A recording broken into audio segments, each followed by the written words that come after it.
one thing that is very important to distinguish is there's two senses of responsibility here that one can easily blend or blur, and it's important to separate them, even though in reality they can go together, but they're separable intellectually and they need to be separated, which is a civilian um, causally responsible or partly responsible for the continuing ability of the aggressor nation to be fighting you?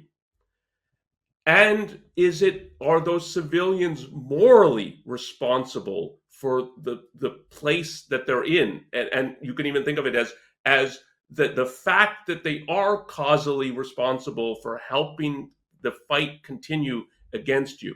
And even the people who voted against Hitler, but now are working at companies and so on that are building munitions, supplies for the army, the food supply lines, and so on. They're all part of the war machine. And even if they've been, if it's like forced labor, and there was forced labor in Nazi Germany or in Soviet Russia, it's still, the fact is, they're part of what's causally responsible for making the enemy able to keep fighting.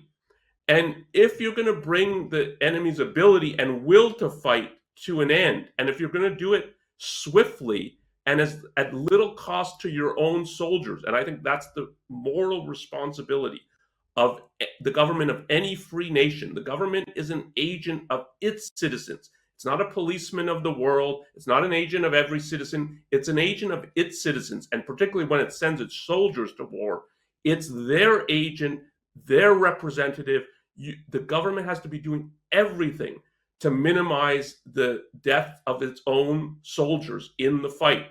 So even deliberately targeting civilians and civilian infrastructure in war, I think is legitimate when it's part of the whole fight against bringing an end militarily and politically to this regime that is attacking you. The government of a free nation has to do it if it really is. Yes, I mean, if the military is telling them, yes, like if we did this, if we bombed factories in Germany or Japan, that will make it much harder for their soldiers to keep killing our soldiers. It's the government's responsibility to say, yeah, that then has to be part of our strategy. It has to be part of our means for achieving victory.